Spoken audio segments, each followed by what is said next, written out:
1984 여섯 번째. 화석처럼 깊이 매몰되었던 과거의 한 별인인 셈이었다. 무슨 수를 써서든 이것을 세상에 공표하여 그 중요성을 알리기만 한다면 당은 그 즉시 산산조각으로 박살이 나고 말 것이다. 위스턴은 하던 일을 계속했다. 그는 사진이 무엇을 의미하는지 알았기 때문에 그것을 다른 종이로 가렸다. 다행스럽게도 접혀있는 사진을 펴보았을 때 텔레스크린에는 그 뒷면이 비쳤다. 그는 노트를 무릎에 올려놓고 가능한 한 텔레스크린에서 멀리 떨어지도록 의자를 뒤로 밀었다. 얼굴을 무표정하게 꾸미는 것도 별로 어렵지 않고 호흡 역시 신경만 쓰면 마음대로 조절할 수 있었다. 하지만 두근거리는 가슴 소리는 도무지 어떻게 할 방법이 없었다. 텔레스크린은 묘하게도 그런 소리를 귀신같이 포착해냈다. 그는 대략 10분이 지났다고 생각했다. 그동안에 그는 어떤 사고가 생겨서 가령 책상 위로 갑자기 바람이 휙 불어 사진을 가린 종이가 날아가거나 해서 들통이 나지 않을까 하여 노심초사했다. 그러다가 사진을 다시 보지도 않고 다른 휴지와 함께 기억통 속으로 던져버렸다. 그것은 이제 1분 내로 죄가 되어서 영원히 사라질 것이었다. 그것이 10년 아니 11년 전의 일이었다. 아마 요즘 같았으면 그 사진을 보관했겠지만 당시 그것을 손에 들고 있었다는 사실이 그 사진 자체나 기록된 사건이 단지 기억으로만 남아있는 지금까지도 중요하게 느껴지는 게 신기했다. 위스턴은 이전에는 없었던 증거가 한 차례 나타났다고 해서 과거에 대한 당의 지배력이 약화되기는 할까 하고 생각했다. 설령 그 사진이 잿더미 속에서 재생되어 나온다고 해도 지금으로서는 증거가 될 수 없을 것이다. 그가 사진을 발견했을 당시 오세아니아는 유라시아와 전쟁을 하지 않고 있었다. 따라서 그 세 사람은 분명히 유라시아의 정보원에게 나라를 팔아먹었을 것이다. 아무튼 그 후로 2번인가 3번쯤 변화가 일어났다. 그러나 위스턴으로서는 몇 번의 변화가 더 일어났는지 기억할 수 없었다. 자백서는 본래의 사실이나 날짜가 더 이상 의미를 지니지 않게 될 때까지 몇 번이고 고쳐 쓰이곤 하기 때문이었다. 과거는 이미 변조되었고 앞으로도 끊임없이 변조될 것이다. 그를 악몽처럼 괴롭히는 것은 왜 그 같은 엄청난 사기 행위가 행해지고 있는지 분명하게 이해할 수 없다는 점이었다.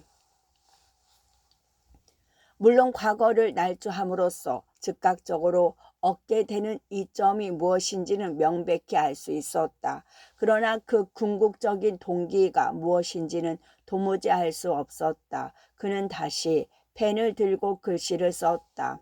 나는 방법을 안다. 그러나 이유는 모른다. 그는 전에도 몇 번이나 그랬던 것처럼 스스로 정신병자가 아닐까 하고 생각했다. 어쩌면 정신병자는 단지 몇 명에 불과할지도 모른다. 한때는 지구가 태양 주위를 돈다고 믿는 사람이 정신병자 취급을 받았다. 그런데 오늘날엔 과거는 움직일 수 없다고 믿는 사람이 정신병자 취급을 받는다. 어쩌면 이렇게 믿는 사람이 위스턴 혼자뿐일지도 모른다. 만약 그 혼자뿐이라면 그는 진짜 정신병자일 수 있다. 그러나 자신이 정신병자일 수도 있다는 생각 때문에 그는 두려움을 느끼는 것은 아니었다. 그가 두려움을 느끼는 이유는 그 자신이 잘못 믿고 있을지도 모른다는 생각 때문이었다. 그는 어린이용 역사책을 집어들고 권두에 실린 빅브라더의 조상화를 바라보았다. 빅브라더의 두 눈이 최면을 거는 듯 위스턴을 쏘아 보았다. 마치 알 수 없는 거대한 힘이 두개골을 뚫고 들어와 머릿속을 강타함으로써 그의 신념을 위협하고 설득하여 그 자신의 판단으로 얻은 증거를 스스로 부인하게끔 압박하는 것 같았다. 결국 당은 2 더하기 2은 5이라고 발표하여 모든 사람들이 그렇게 믿도록 만들 것이다. 조만간 당이 그런 주장을 하게 되리라는 건 불보듯 뻔한 일이다. 그들이 현재 처해 있는 상황이 그 같은 주장을 논리적으로 요구하고 있기 때문이다. 앞으로도 경험의 타당성뿐만 아니라 외적 현실의 존재마저 그들의 철학에 의해 교묘하게 부인될 것이다. 이미 이론에 대한 이론이 상식처럼 되어버렸다. 무서운 것은 다른 견해를 가진 사람들을 죽이는 게 아니다. 그들의 견해가 옳을지도 모른다는 게 무서운 것이다. 도대체 2 더하기 2이 4이라는 것을 어떻게 알 수 있는가? 또 중력이 작용한다는 것은 어떻게 알고, 과거는 변화할 수 없다는 것은 어떻게 알 수 있나? 과거와 외적 세계가 오직 정신 속에만 존재한다면, 그리고 정신 자체가 조절할 수 있는 것이라면 그렇다면 어떻게 되는가? 그러나 그렇게 되어서는 안 된다. 갑자기 그의 가슴 속에서 용기가 솟았다. 어떤 분명한 관련이 있는 것도 아닌데 오브라이언의 얼굴이 떠올랐던 것이다. 그는 오브라이언이 자기 편이라는 것을 전보다 더 확신하게 되었다. 그는 오브라이언을 위해서, 아니 오브라이언 앞으로 일기를 쓰고 있었다. 비록 아무도 읽지 않을 테지만 그것은 어떤 특정한 사람에게 보내는 것처럼 보이는 끝없는 편지와도 같은 것이었다. 당은 눈으로 보고 귀로 들은 증거를 부인하라고 강요했다. 이것이 당의 가장 궁극적이고도 핵심적인 명령이었다. 그는 자신이 대답할 수 있기는커녕 이해할 수도 없는 미묘한 문제를 논쟁으로 몰고 감으로써 당의 지성인들이 자기를 쉽게 굴복시킬 수 있으리라고 생각했다. 그러자 마치 앞에 거대한 힘이 버티고 있기라도 한 듯 맥이 탁 풀렸다. 하지만 그가 믿고 있는 것이 옳다. 당은 틀리고 그는 옳다. 명백한 거, 순수한 거, 진실한 것은 보호받아야 한다. 자명한 것은 진실이므로 끝까지 사수하라. 이 세계는 굳건히 존재하며 세계의 법칙은 결코 변하지 않는다. 돌은 단단하고 물은 축축하고 허공에 던져진 물체는 지구의 중심부를 향해 낙하한다. 그는 오브라이언의 말하는 투로, 그리고 중요하고 자명한 이치를 밝히는 기본으로 글을 썼다. 2 더하기 2은 4이라고 말할 수 있는 자유, 이것이 자유다. 만약 자유가 허용된다면 그 밖의 모든 것도 이에 따르게 마련이다. 길 아래쪽 어디에선가 커피, 승리 커피가 아니라 진짜 커피, 끓이는 냄새가 풍겨왔다. 윈스턴은 자기도 모르게 걸음을 멈췄다. 그는 잠시 반쯤 잊어버린 유년 시절로 돌아갔다. 그런데 갑자기 문이 쾅 닫히면서 커피 끓이는 냄새가 무슨 소리이기랑 한 것처럼 뚝 끊겨 버렸다. 그는 길을 따라 몇 킬로미터를 걸었다. 정맥류성 궤양이 도저 그 부위가 욱신거렸다. 그는 그 공회당의 저녁 모임에 빠진 것은 3주 동안 이번이 2번째였다. 공회당에서 출석 횟수를 꼼꼼하게 조사할 것이므로 이런 짓은 무모한 행동이었다. 원칙적으로 당원은 여가를 누릴 수 없는 데다 잠잘 때를 제외하고 절대 혼자 있어서는 안 되었다. 일하거나 식사하거나 잠잘 때 외에는 단체 오락 활동에라도 참가해야 했다. 어떤 것이든 고독한 낌새를 내비치는 행위를 하거나 하다못해 혼자 산책을 하는 것조차 위험한 짓이었다. 혼자 생활하는 것을 신어로는 독생이라고 하는데 이것은 개인주의와 기벽을 뜻했다. 아무튼 그는 오늘 저녁 정사에서 나오는 길에 4월의 향기로운 대기에 유혹되었다. 하늘은 올해 들어 가장 파란 데다 따뜻한 느낌마저 주었다. 문득 그는 공회당의 시끄러운 저녁 모임이나 기진맥진하게 만드는 게임과 강연이나 흥청망청 술에 취해 엉성하게 맺어지는 우정 따위를 견뎌낼 수 없을 것 같은 생각이 들었다. 그는 충동적으로 버스 정류장에서 발길을 돌려 런던의 복잡한 거리를 헤매며 처음에는 남쪽으로 갔다가 다음에는 동쪽으로 갔다. 그러고는 다시 북쪽으로 발길을 돌려 어느 방향으로 가는지조차 생각하지 않고 낯선 거리를 걷기 시작했다. 희망이 있다면 그것은 무상 계급에만 있다라고 그가 전에 일기장에 썼던 신비롭게 진실하면서 명백하게 부조리한 구절이 그의 뇌리에 떠올랐다. 그는 옛날에 세인트 팬크러스 역이 있던 동부 지역의 더럽고 우중충한 빈민가에 와 있었다.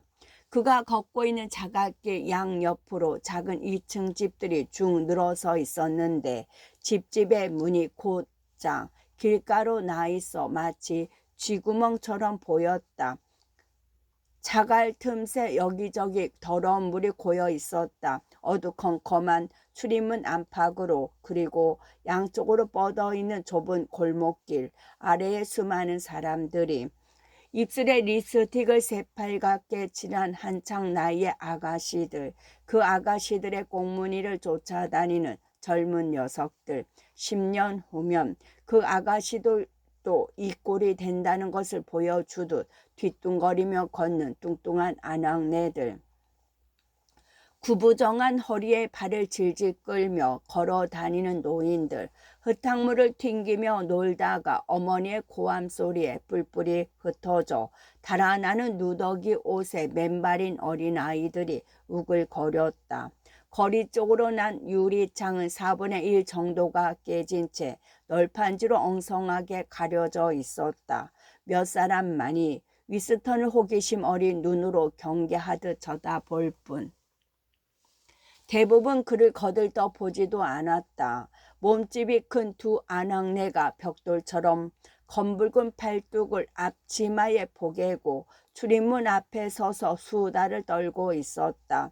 위스턴은 그 앞을 지나가면서 그들의 대화를 몇 마디 엿들었다. 나는 그 여편 내게 그렇다고 그가 아주 잘 됐다고 그랬지. 내 입장이 되면 너도 나처럼 했을 거라고 말해줬어. 남을 흉보긴 쉽지만 너도 내가 당했던 것처럼 당하게 될 거라고 했고 말이야. 그래야지. 말 한번 잘했어. 다른 아낙네가 말장구를 쳤다. 갑자기 우렁찬 목소리가 뚝 그쳤다. 그가 지나가자 아낙네들이 적개심을 드러내며 그를 찬찬히 뜯어보았다. 그러나 정확하게 말해서 그것은 적개심이 아니었다. 낯선 동물을 대할 때와 같은 일종의 경계심이었고 순간적으로 긴장에 몸이 경직된 것뿐이었다.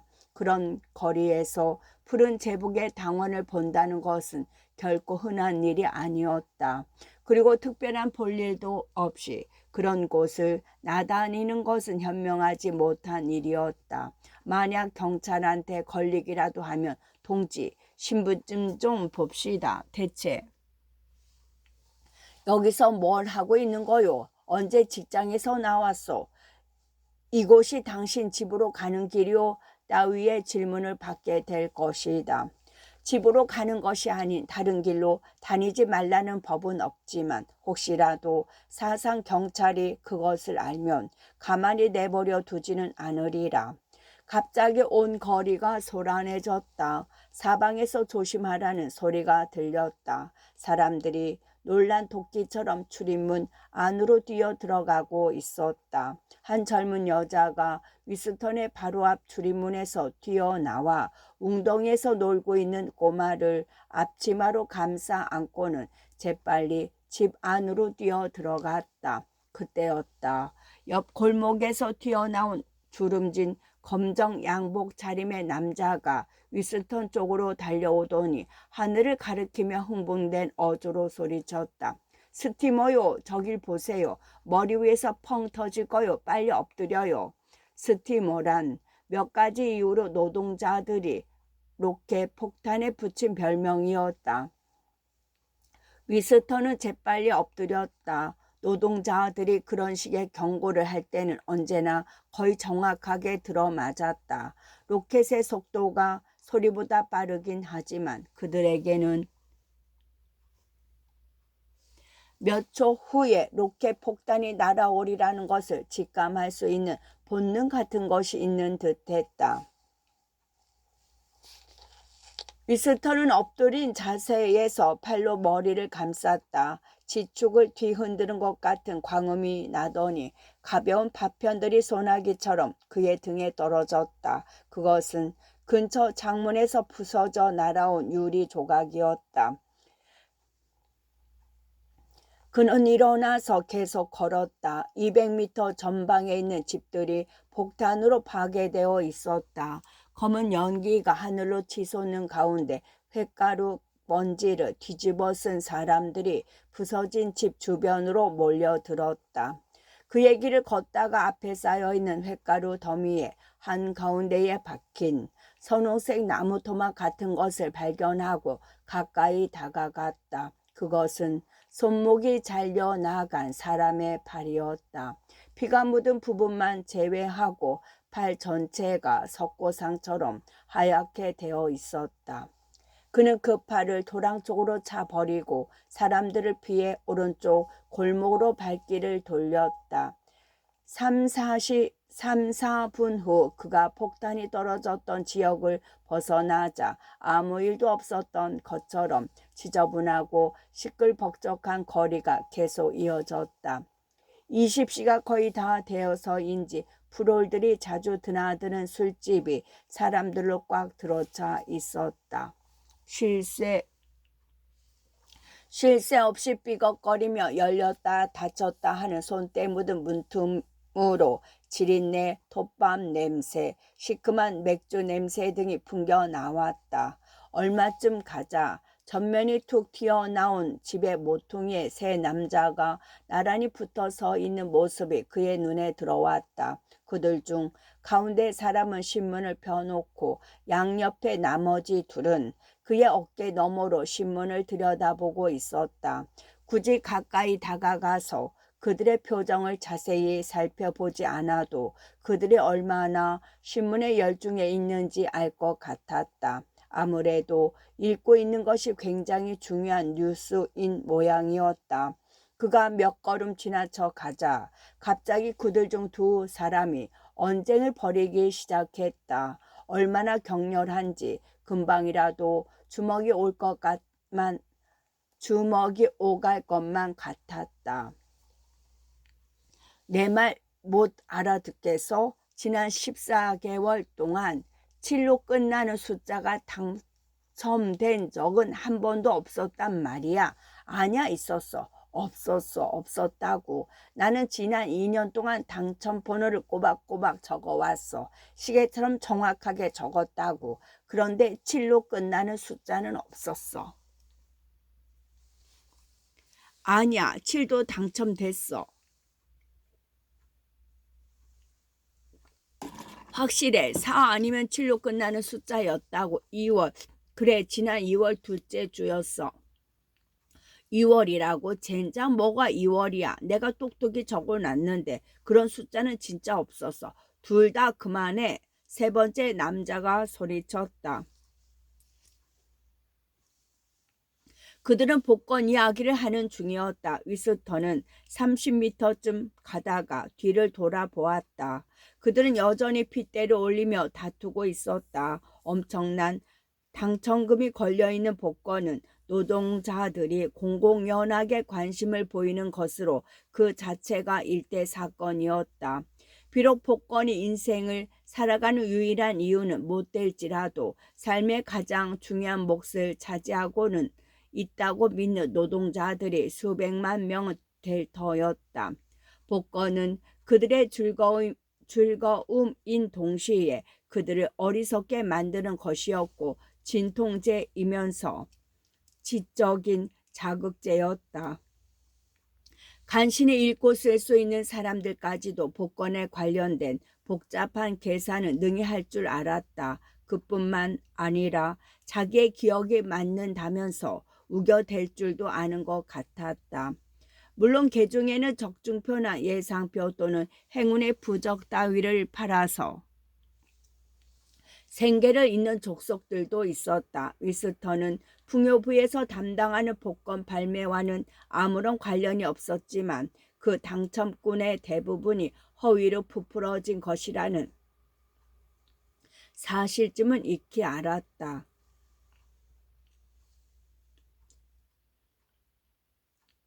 당원이라면 다 아는 사실이었다. 끝.